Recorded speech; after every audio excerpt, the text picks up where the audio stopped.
kami ng Cebu, Pastor, sa Bugo. Amen. Maranatha. Kay Pastora Norma, yes. Tsaka kay Pastor Rene, kay Pastor Ayan. I think we have 4 churches in Bugo, in Cebu. Mga kapatid, let's proceed with our, this is one of the best memorized verses in the Bible of many Christians. Now, let's proceed mga kapatid. So, in chapter 29, verse 1, there was a letter that Jeremiah the prophet sent from Jerusalem. And this letter was really directed to the leaders. Kaya mahalaga mga kapatid ang katayuan, ang posisyon ng mga leaders. Kaya yung mga gustong mag-leader mga kapatid, malaki ang pananagutan natin. Kaya yung iba, si Doc Willie Ong. Doc Willie Ong, nakita ko kanina nag-file pa ng certificate of candidacy. Sister Arlene nasa Alaska ka kapatid, parang nasa, Kararating ko lang po, Pastor. parang galing ka sa Eskimo pa. Kapatid, parang kabubunot mo lang nung Kararating ko lang po. pinapatawa lang kita kapatid. Parang biglang may nag-appear na, sabi ko, may sister pala tayo taga-Alaska. Parang galing Eskimo yata. Okay mga kapatid, napakalamig talaga. So mga kapatid, this was directed to the leaders of the Jewish community. This was the letter. So this is gonna be the topic, the crux, the gist of the whole 29. A letter from Jerusalem to the captives in Babylon. Nabasahin natin mga kapatid. It seems to me that napakaganda nitong Jeremiah 29. Because merong sulat na ipinadala from Jerusalem to the captives.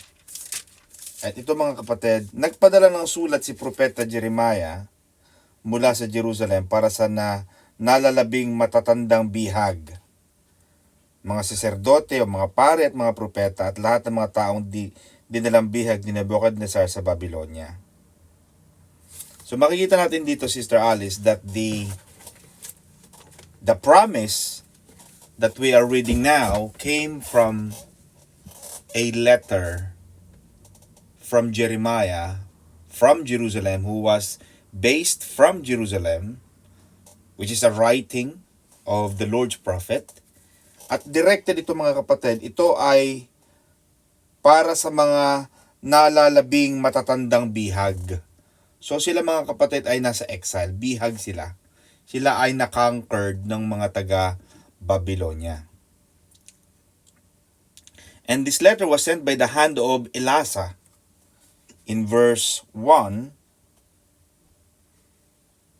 ang sulat ay ipinadala ng propeta kina Elasa anak ni Safan at Gemarias anak ni Helkias na sinugo ni Haring Sedekiyas kay Haring Nebuchadnezzar sa Babylon, at ganito ang sinasabi sa sulat. Ito ang sinasabi ni Yahweh.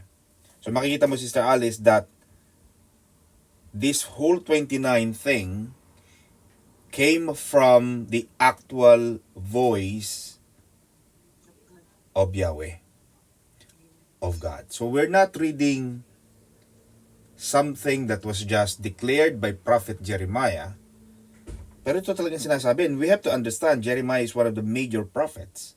We're not just reading something, a writing of a small minor prophet. Jeremiah is one of the one of the prophets with the highest accolades. Sinasabi ni Yahweh na makapangyarihan sa lahat ang Diyos ng Israel, sa lahat ng mga taga-Jerusalem na dinalang bihag sa Babylonia. Ang sabi ng Panginoon, magtayo kayo ng mga bahay at diyan na kayo tumira. Magtanim kayo at inyong kanin ang bunga niyon. Mag-asawa kayo upang magkaanak. Bayaan ninyong mag-asawa ang inyong mga anak nang sila'y magkaanak din.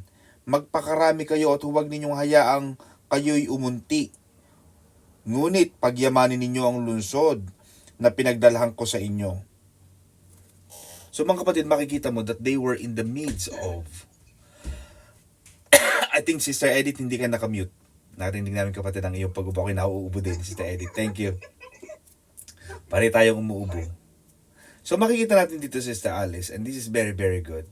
In chapter 29, verse 5 to 9. God was, alam ng Panginoon, Sister Alice, na bihag sila eh.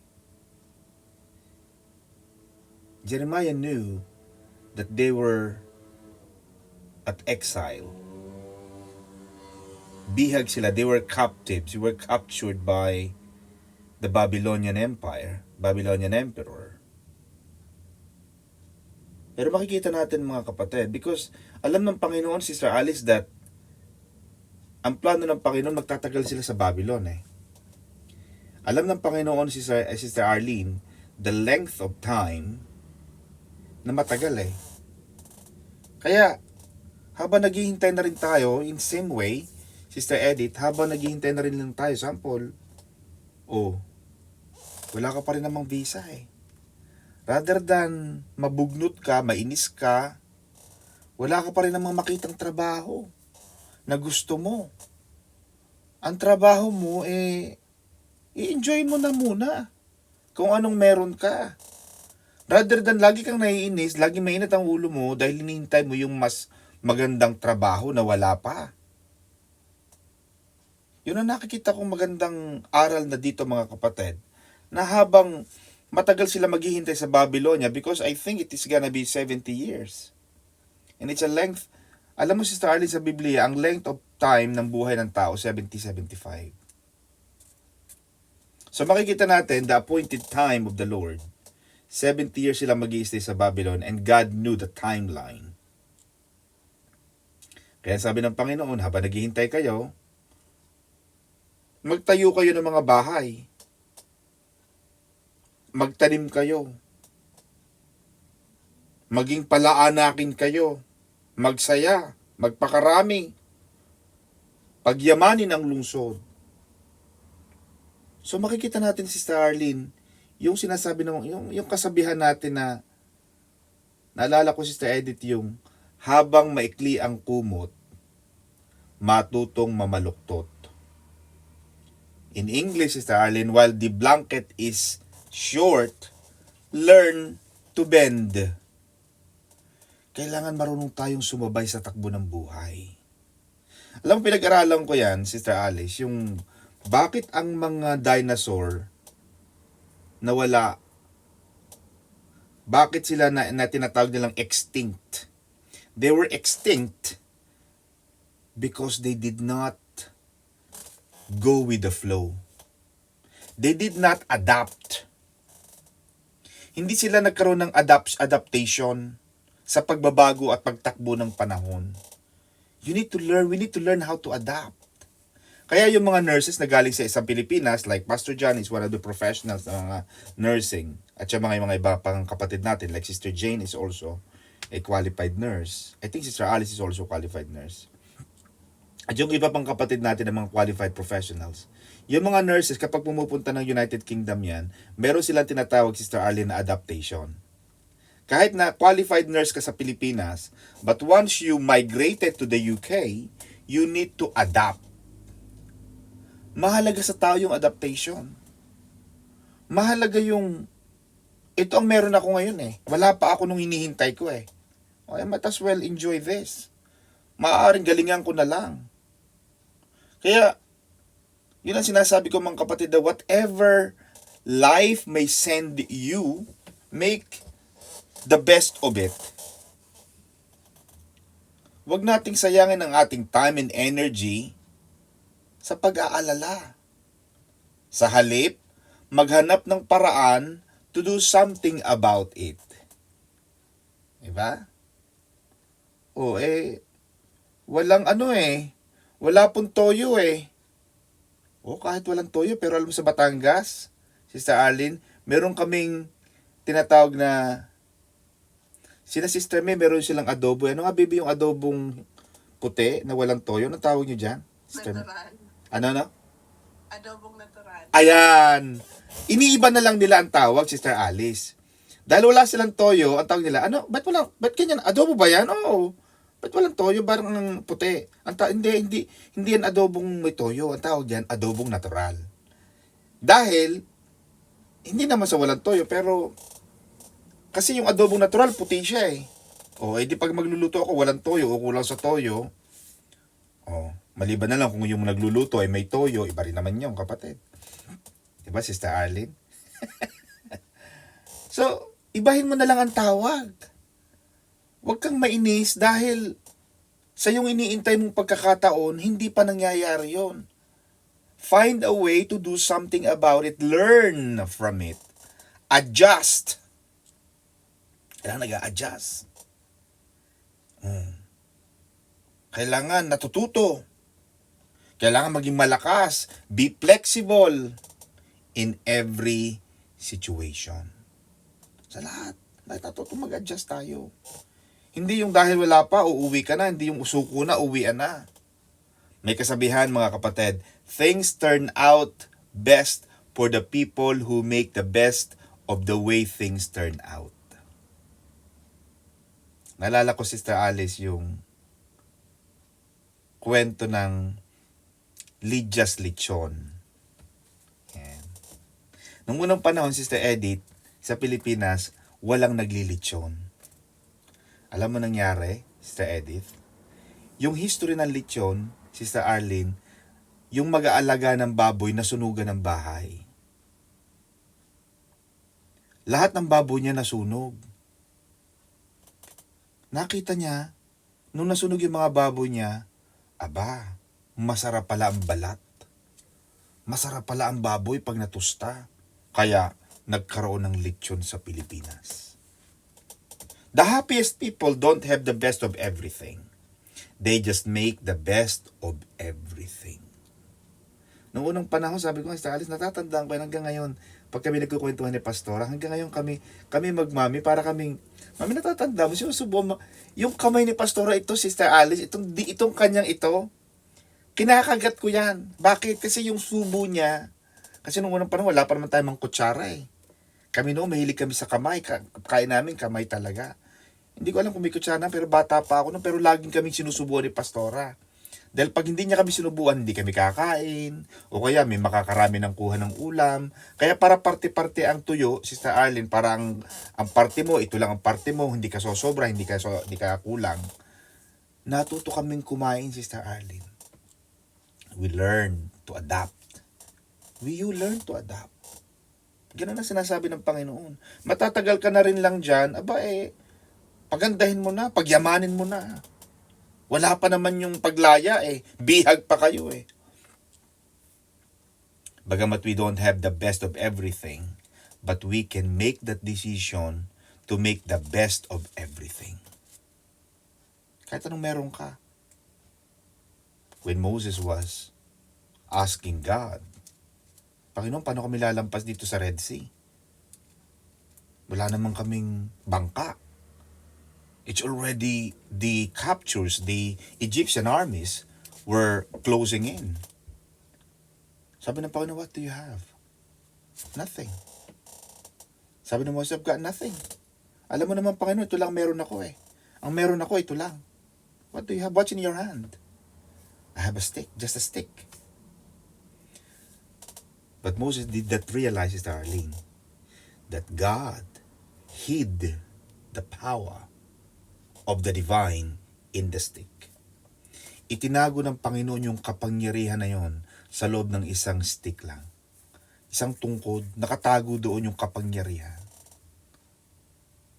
Na hindi alam ni Moises na yung pagpapala, yung kapangyarihan ng Diyos, yung pagliligtas ng Panginoon, nakabaon yun, nakabuilt-in yun doon sa kanyang stick. Ganon din tayo mga kapatid.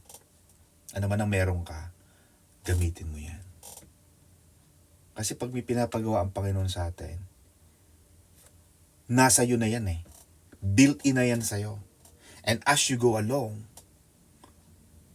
the universe, life, God, the angels, everything will work accordingly. Natatanda mo, Sister Arlene, noong the Israelites were one river away to entering the Canaan's land. They were just one river away. And it was the river that divides to the promised land. Is the Jordan River. They were one river away, Sister Alice. But it just so happened that at the time of their crossing, Sister Edith, there was a big wave. And this is not just an ordinary lake. This is a massive lake, like a sea, na talagang rumble yung tubig. And do not forget, Sister Arlene, that for 40 years na nagtatravel sila, lalong dumami ang Israelita. When they left Jerusalem, when they left Egypt, there were 2 million people. So imagine, when they were about to enter the promised land, the Canaan's land, nagdagdag sila eh. There were about, how many people entered promised land? In Numbers, in the book of Numbers 26 verse 51, there were 601,730 men. So maaari nagdagdagan pa sila, mga kapatid. I cannot see the numbers. But what I'm saying, Sister Arlene, Joshua asked the Lord, Lord, shall we cross? Lord, hindi kami makapasok eh. Kasi dala namin lahat yung mga ari-arian namin, mga hayop namin, mga asawa namin, mga anak namin. Lord, ang dami-dami namin. Tapos lalampas kami dyan, paano yung mga bata, diba? Pero ano sabi ng Panginoon? Si Edith. Ang sabi ng mga Panginoon kay Joshua, get the priests who are carrying the Ark of Covenant, and while the river was strong, teach them, train them to dip their feet on the water. Sabi ng Panginoon kay Joshua, habang malakas ang agos ng tubig, hayaan mong tapakan nila yung tubig while the current was so strong. Hindi naghintay ang Diyos na maghintay muna kayo hanggang sa tumigil ang malakas na baha ng ilog. No. While the current was so strong and at its height of the strength, God said to Moses, to Joshua, go, dip your feet. Alam mo ba, Sister Arlene, the Bible said that while the priests who were carrying the Ark of Covenant dipped their feet on the water, unti-unti nagsubside yung tubig. So what I'm saying, Sister Alice, is don't wait until everything is okay. Then you believe. Believe, then things will turn okay. It's the other way around. Christians are unlike unbelievers. Ang unbelievers, Sister Arlene, ang sinasabi, to see is to believe. Christians is the other way around. Believe and you will see the favor of God. Ano pa ang sabi, Sister Alice? That you may be increased there and not diminished. Ang gusto ng Panginoon, mga kapatid, dumami ang Israelita eh. God wanted the Jewish people to multiply in Babylon. The same thing God did in the land of Egypt. Hindi ibig sabihin, Sister Arlene, na ang mga Israelita, mga Jewish, ay nabihag. Hindi ibig sabihin ay nakalimutan sila ng Panginoon. At para sirain sila, no. Hindi ibig sabihin dumaranas ka ng mga problema, hindi ibig sabihin nakakaranas ka ng quote-unquote Babylon, because Babylon here is like a picture of captivity. Babylon is failure. Babylon is about anxiety, sickness, disease.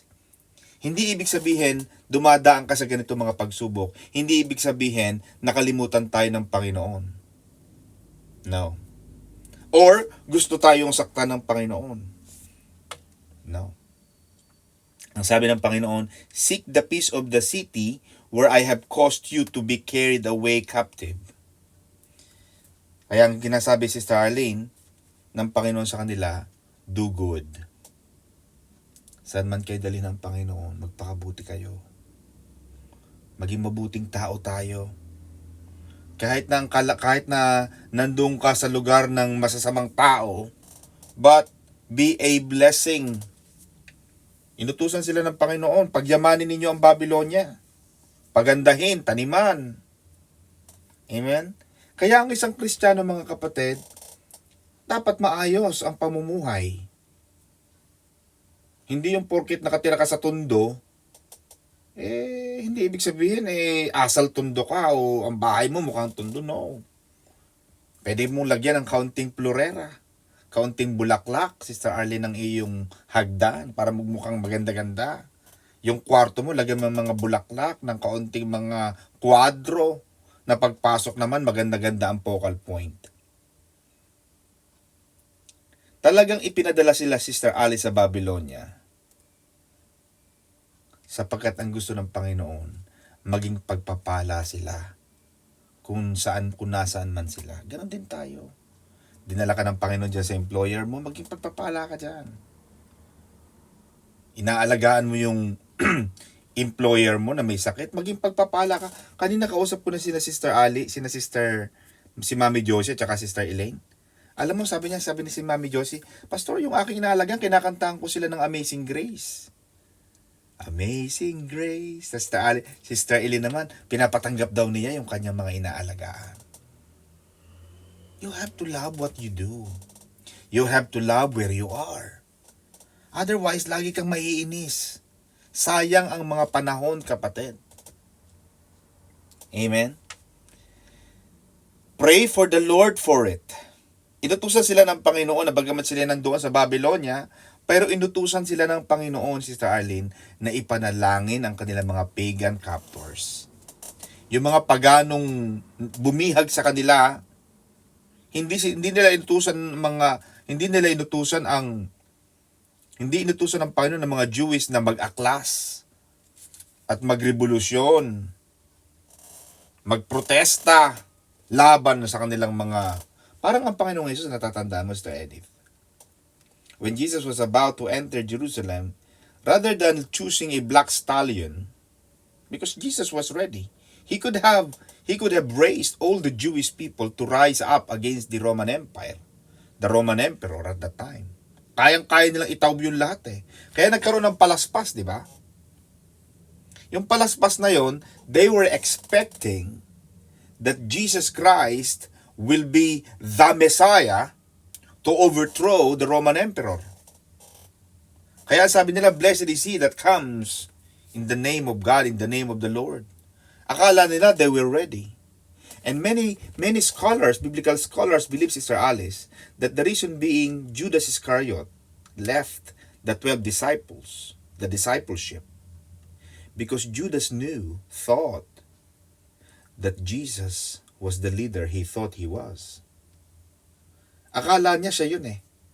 But when he realized that Jesus was not going to overthrow the Roman Emperor, instead of Black Stallion entering the mastermind, the leader, pero nagpakuha lang ang Panginoon ng isang maliit na bisiro, isang maliit na donkey. Tahimik lang. Diba? Kaya ang sabi ng Panginoon, prayer and good works. Hindi kasi yun ang original plan eh. You see, when Jesus came, Sister Alice, God became human, but his primary purpose actually it's not healing of the sick. Kaya mapapansin mo, yung pagpapagaling niya, panaka-naka eh. Hindi bumuhay ng mga patay, no? Ang sabi ng Panginoon sa kanya, ginawa niya, sabi niya sa Book of John, my meat is to do the will of Him that sent me and to finish His work. Ang finishing of the work, Sister Alice, is to go to the cross and redeem us from sin. That's the original plan between God the Son, God the Father, and God the Son. Yan ang usapan nila eh. Kaya yung healing of the sick, casting out demons, resurrecting Lazarus and the dead, they're just, ano lang yun eh, sidings lang siya eh. Pero, naging mabuti pa rin ang Panginoon. Pinaganda niya.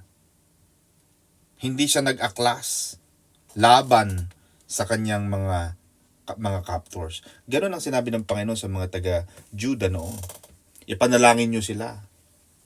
Yung mga employers nyong matatapang, yung mga maldita, mga bruhilda nating mga employers, ipanalangin nyo, baka dagdagan kayo ng sweldo. Rather than naiinis kayo araw-araw, kaya ang mga ngipin nyo. Kasi lagi ko, naku, naiinis ka, iinis mo, tatanggalin yung mga ngipin mo. Oh, naiinis ka.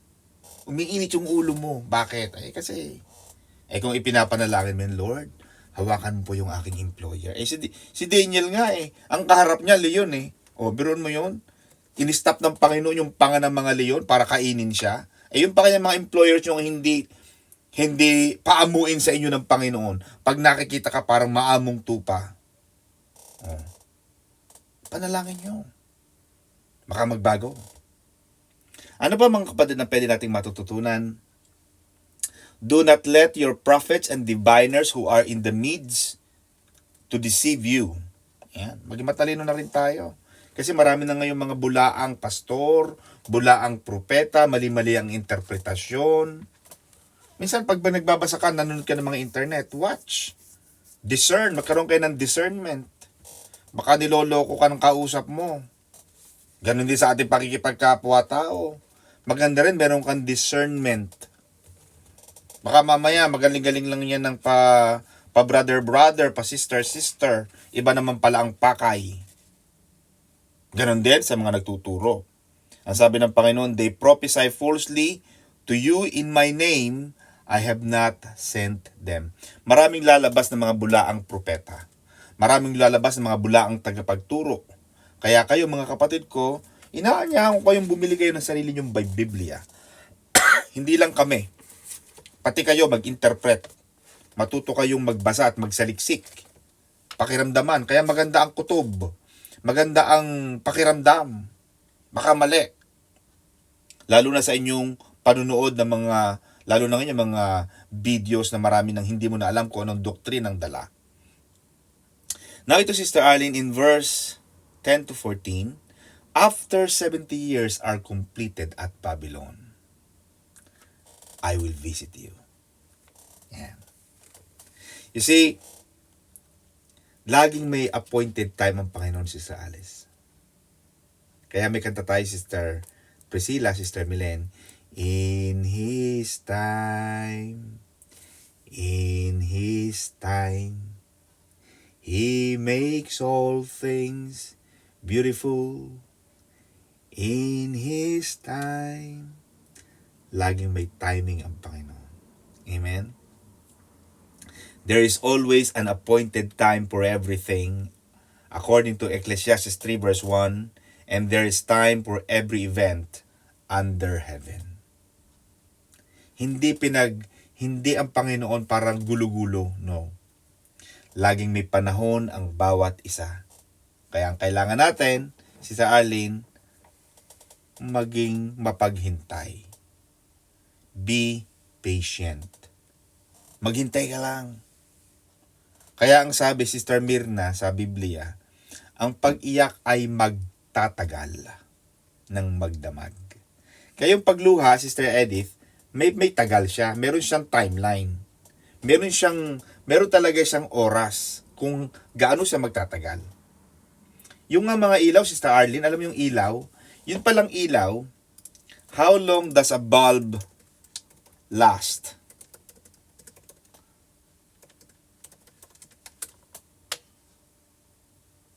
Yung halogen, Sister Arlene, or incandescent lamp, they were about 750 to 2,000 hours.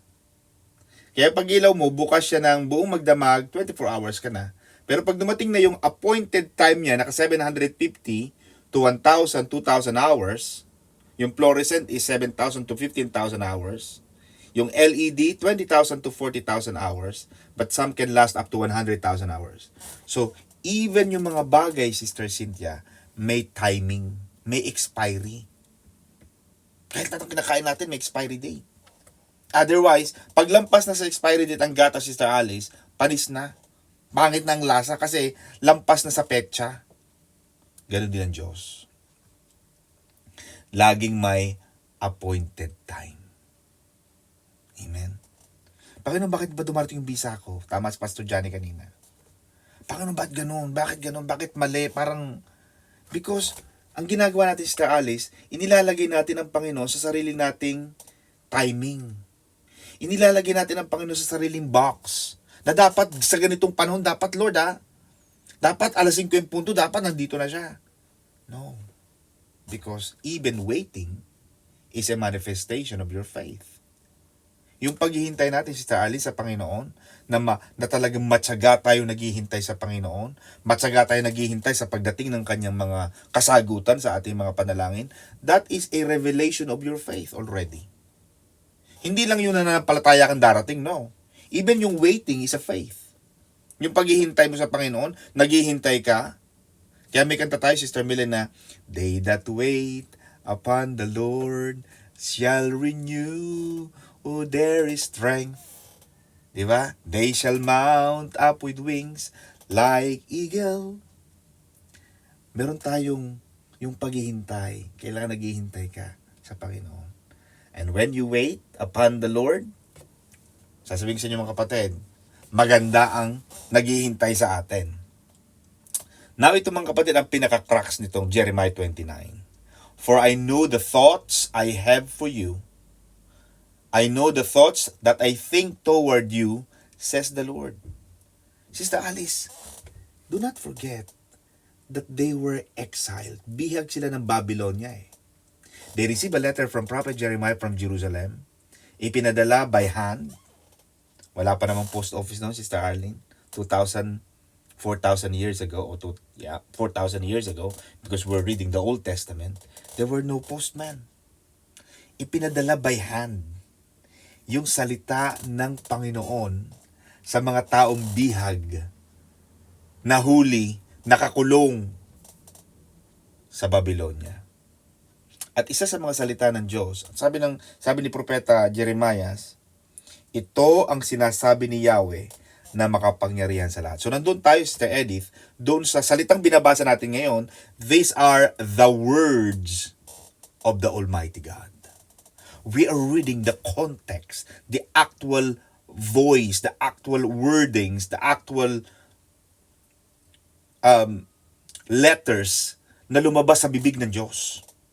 We're not reading the voice. We're not reading the writings or the words of Jeremiah. These are the actual spoken word. These are the spoken word in Hebrew. In Hebrew, ayoko magkamali mga kapatid sa meaning.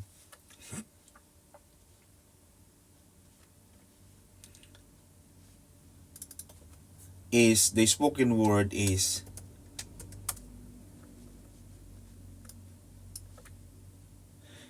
in Greek word, the word rima o rema, lagi ko ito narinig kay sister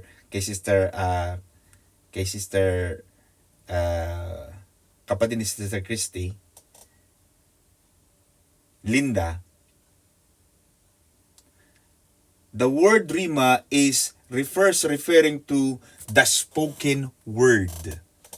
Kaya pag narinig mo si Sister Linda, palagi niya sinasabi, Lord, sana po magrima sa akin. Di ba narinig mo minsan? Mahilig sa magrima.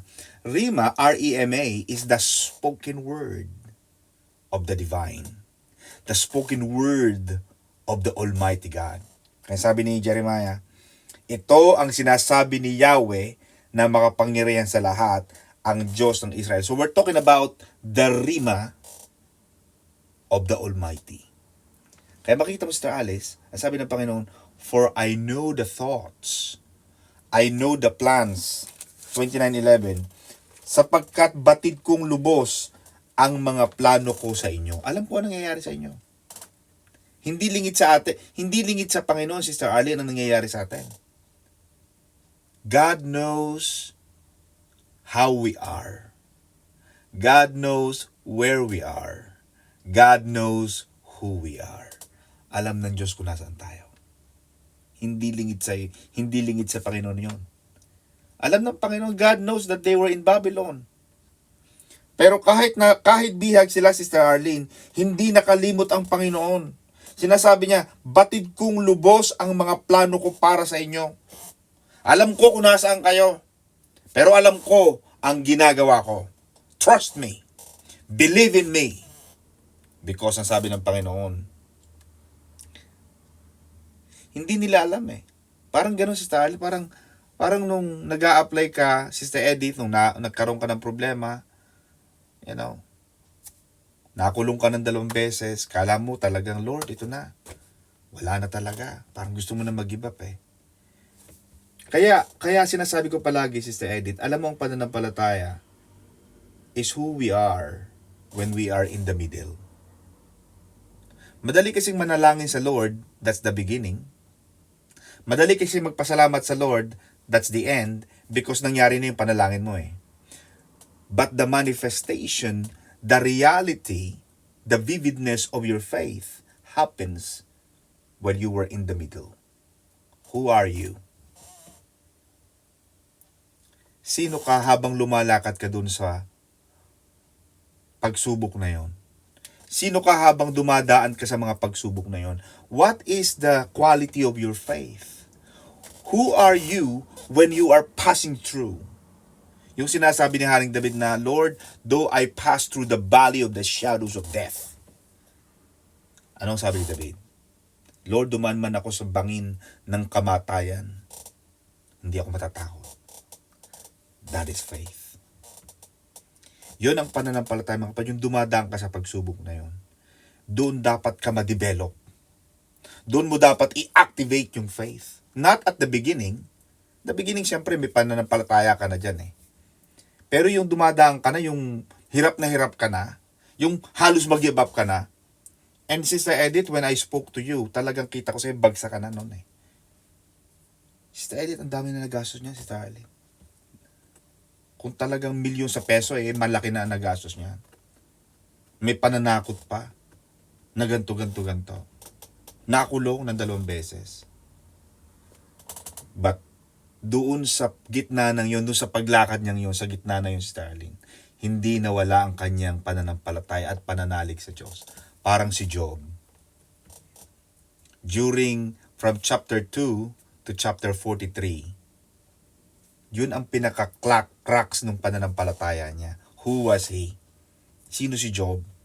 Pero ano sabi ni Job? Panginoon, kahit mamatay ako, parang si Shadrach, Meshach at Abednego, Panginoong mahal na hari, kahit pa ho hindi kami iligtas ng aming makapangyarihan Diyos, hindi pa rin kami luluhod dyan sa ipinatayo mong rebulto. Yon ang pananampalataya, mga kapatid. Hindi nila alam eh. They did not know na may iniisip na maganda ang Panginoon. Pero isinulat ni Jeremiah while God was dictating Jeremiah what to write. Because the spoken word, Sister Arlene, the rema or the rima in English, is the spoken word, and while God speaks, Jeremiah was writing. Lord, what do you want me to write? Just like Moses. Sister Arlene, Moses lived in the book of Genesis, Numbers, Leviticus, Deuteronomy, and Exodus. He did not lead with Adam and Eve. Sino nagsulat ng Genesis? If Adam was the first created man, who wrote the book of Genesis? The Bible says it was Moses.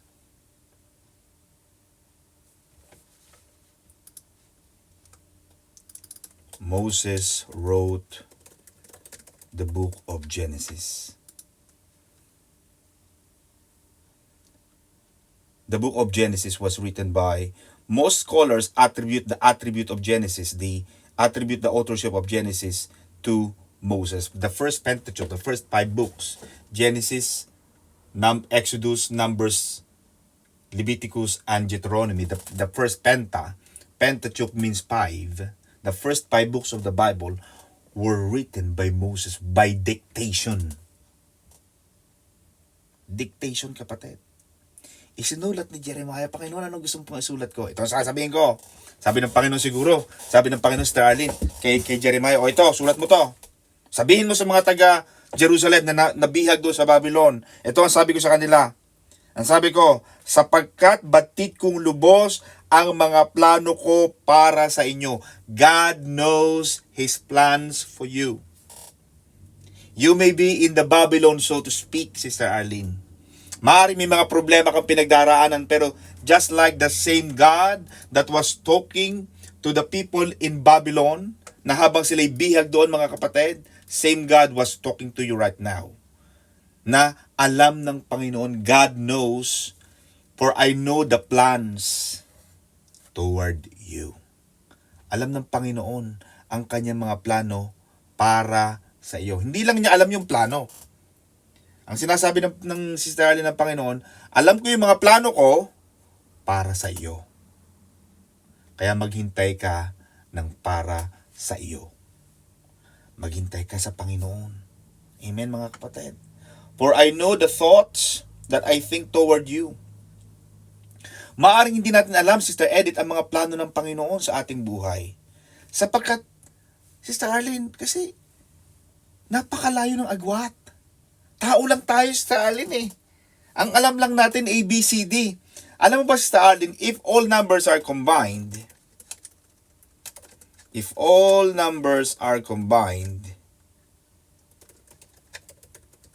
how many? If all numbers are combined, how many combinations in all numbers? Kasi ang alam natin, Sister Arlene,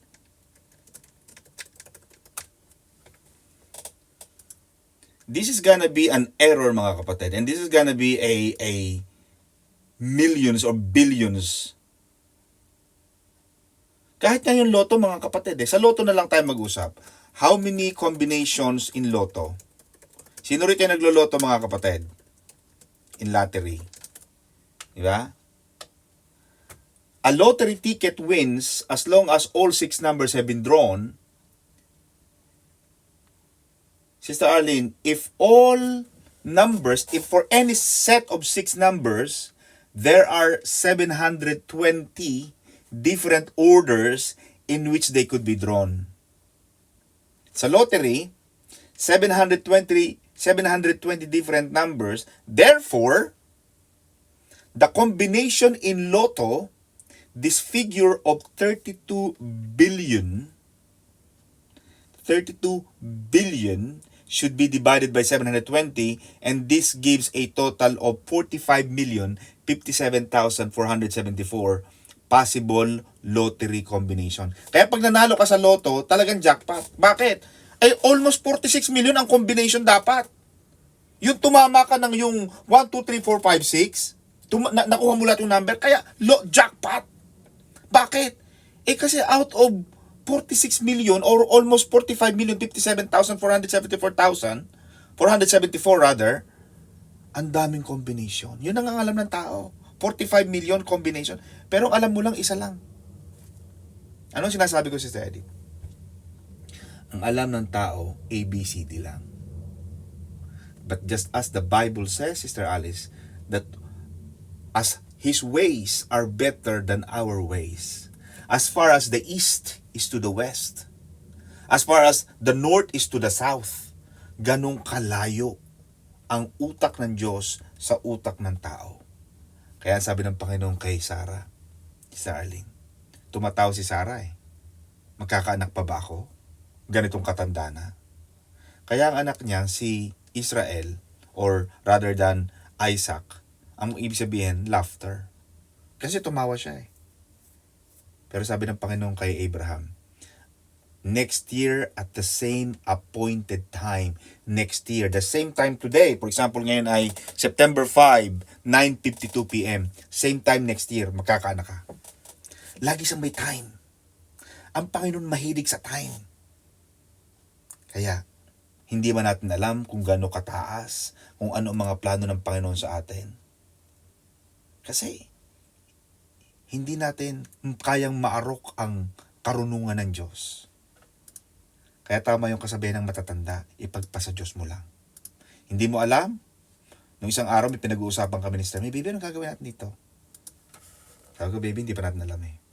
So wala tayong gagawin. Be still and know that I am God. Sabi ng Panginoon, still, be still, relax. Di mo alam? Be still. And know that there is God. Alam mo, pagtulog namin, si Arlene, relax lang tayo. Pagising natin bukas, ang Diyos ang magbibigay sa atin ng karunungan. Paano ang gagawin natin dyan? Kasi may mga panahon, Sister Arlene, hindi mo alam ang gagawin eh. And when you don't know, sabi ng Panginoon, Sister Edith, be still and know that I am God. Kasi mas magaling siya eh. Lord, hindi ko to kaya. Ikaw to. Kaya, eventually, yung kanina, binigyan na sa atin ng Panginoon. Tama ang decision natin. You see, bagamat hindi natin alam ang karunungan ng Panginoon, Sister Arlene, patang sabi ng Panginoon, verse 11, sapagkat batid kong lubos ang mga plano ko para sa inyo. Hindi mo man alam, because God has the privilege to hide His mind. Merong prerogative ng Panginoon, Sister Alice, na itago niya ang plano niya sa iyo. Wala siyang obligasyong sabihin niya sa iyo lahat. Kasi minsan, pag sinabi ng Panginoon sa iyo lahat, Sister Alice, ang plano ng Panginoon, baka maunsyami, baka manghina ka. Kung sinabi ng Panginoon sa mga Israelita na sa loob ng 40 taon maglalakad kayo, maganda ang promised land ha, binubuka lang ng gatas at ng pulot, maganda, napaganda, wala na kayong gagawin, papasok na lang kayo. Pero hindi sinabi ng Panginoon, 40 taon kayo maglalakad. Sapagkat kung sinabi ng Panginoon magiging madali ang lahat ng bagay, baka kung ano-anong nangyari. Baka nagpawarde-warde tayo. Baka nagpabaya tayo. Baka naging irresponsable tayo. Pero sabi ng Panginoon, maganda ang plano ko sa iyo. Maghintay ka lang. Hindi mo man alam to, pero maganda ang plano ko. Ganon din tayo mga kapatid. Hindi mo man alam ang plano ng Panginoon, but believe na may ginagawang magandang bagay, mabuting bagay ang Panginoon sa buhay natin. At wag mo ilalagay, Sister Milen, ang Panginoon sa iyong timeline. Within your expectation, inside the box. Ang sabi ng Panginoon, Sister Arlene, sa Isaiah 60 verse 22, when the time is right, I, the Lord, will make it happen. Sa tamang panahon, Sister Alice, I, the Lord, will make it happen. Ganda. Sister Arlene, alam mo yan. Sinabi ko sa'yo, nag-a-apply ka pa. Tandang-tanda ko pa. Nagba-Bible study tayo isang gabi yata. Hindi ko alam kung linggo o Wednesday. Kasi dati, Sister Edith, meron tayong Bible study sa church. No Wednesday. Sinabi ko na, Sister Arlene, ako'y magiging tapat sa iyo. Malamang umuwi ka, Pastor. Wag naman. Ayoko na umuwi, baka yung mga anak ko hindi makapag-aral, baka hindi na ako makabalik, baka iwanan ako ni Steve, mahal na mahal ko siya. Diba? Sabi ko, Sister Arlene, basta ako ang trabaho ko sa'yo, mag-advise. At ayaw kitang bigyan ng false expectation. Kaya kapatid, kung ano man ang ano. Pero alam mo, sabi niya, Pastor, naniniwala ako sa Panginoon. Alam mo, tumawag sa akin ng home office, Sister Edith. Mismo yung yung decision maker niya. Never pa nangyari sa akin yun. Minsan, sa tagal ko na rin, Sister Edith, sa ganitong trabaho, very, very rare. Bilang na bilang. At ang hindi ko makalimutan yung caseworker ni Sister Arlene. Mr. Magsino, this is the caseworker of Arlene Sinon. Do you know this client? Yes, sir. I know the client. I can see the application here. May mga tinanong siya. Mr. Magsino, I will tell you this.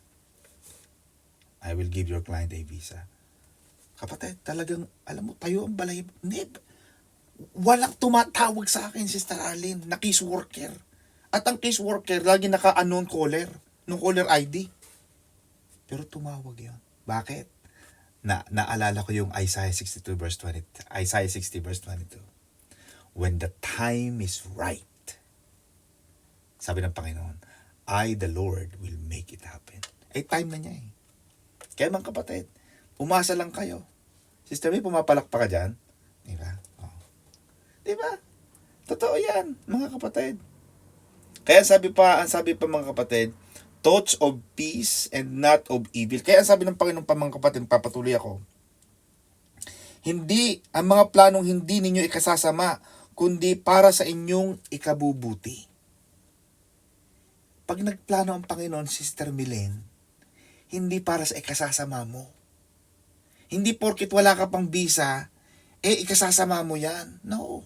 Hindi porkit nahuli ka ng pulis, si Brother Nick, nahuli din ng pulis yan eh. Kung iisipin mo, pangalawang huli, si Brother Nick. Sabi ng judge sa Scotland, bakit kayo mga Pilipino, nag-a-apply kayo ng visa pag nakakulong kayo? Bakit pag nasa labas, hindi kayo nag-a-apply? Ang haba ng balbas na, mas mahaba pa sa balbas ko. Gumaganyan yung judge. Sabi ko, Judge, I'm so sorry, but I don't know what to say. I don't know how to answer your question. My job here is to represent my client. I travel from London to Glasgow. Pero alam mo, ang bayad sa pag-a-apply noon, Sister Alice, including the lawyer's fee, siguro nasa 8,500. Pero muna ako nung si Brother Nick, tinawagan ako ng home office. Sabi niya, Mr. Magsino, you have to file section 120. Yung mga bagay pang hindi pa namin nadidesisyonan. Oh. Mga bagay na hindi mo pa nasasabit sa amin. Sabi ko, Mr. Home Office, do you know that Mr. Nick has a daughter in the UK? Sabi niya, really? Tell me, send me everything. After that, mga kapatid, stop! After that, mga kapatid, nabigyan si Brother Nick 10 years. Gusto na niyang umuwi. Dinadalaw ko yan si Sister Edith sa kulungan niya. Sabi niya, Attorney, gusto ko nang umuwi sa atin, Pastor Don. Ako naman malapit sa, sabi niya total gusto niya umuwi na Mindanao. Talagang kita ko sa kanya. Yun mga kapatid na sinasabi, yung nasa gitna ka pa. Amen? Sister Vilma Jordan, hi. Nasa gitna ka pa ng paglakad, yung talagang nakakulong ka pa, mananampalataya ka pa rin ba sa Diyos? Ano ang kalibre ng iyong pananalig sa Diyos? Habang ikaw ay nakakulong, habang ikaw ay nandoon pa sa iyong pagkabihag. Kaya sinasabi ng Panginoon mga kapatid, itong naranasan ng pagkabihag ng mga Hudyo, nakarana sila sapagkat nabihag sila ng mga taga-Babilonyo, sapagkat ipinararanasan ng kanila ng Panginoon yung justice, yung judgment. Kasi pinarusahan sila eh. Di ba? Because nagkasala sila.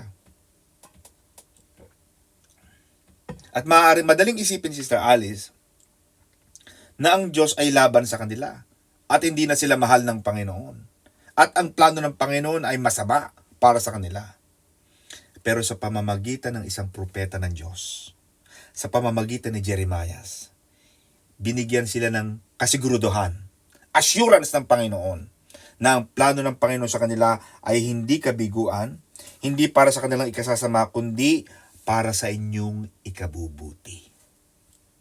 Di ba? Hindi mo alam eh. Kapatid, hindi ko alam. Hindi natin alam. Sister Alice, Sister Arlene, hindi mo alam. Sister Edith, hindi mo alam na ito palang pagkawala mo ng visa, pag nawalan ka ng gana doon sa abogado mo ngayon. Hindi mo alam yung pala magiging daan para maging magkapatid tayo. Para magkasama tayo, makabalik ka sa gawain ng Panginoon.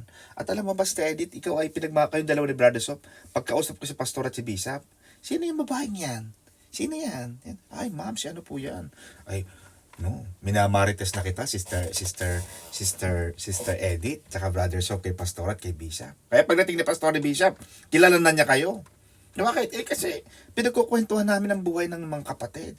Kami rin mga kapatid na nasa ganitong paglilingkod, nagiging kalakasan namin ang mga pagpapala, ang mga reward, ang mga blessings, ang mga visa.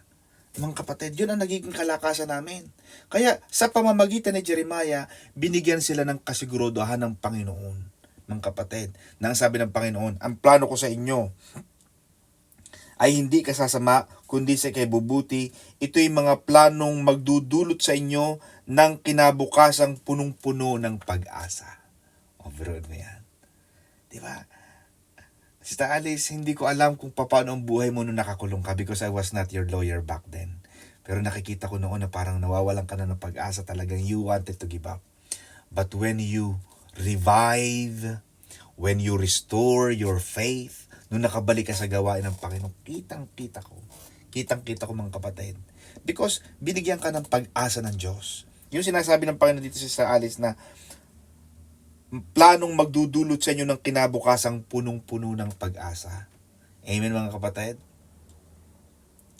At ito daw mga pangakong ito, Sister Arlene, at Pastor Jam, I still have 5 minutes in my time. Itong promise na ito mga kapatid sa mga sa mga Hudyo na nakakulong, na nabihag sa Babylonia, ito mga kapatid ay nagpapatunay na hindi nagbabago ang puso at ang pagmamahal ng Diyos sa kanyang bayan. Ano man na nangyari sa atin. Amen mga kapatid. Sabi ng Panginoon, God has a future and a hope for His people.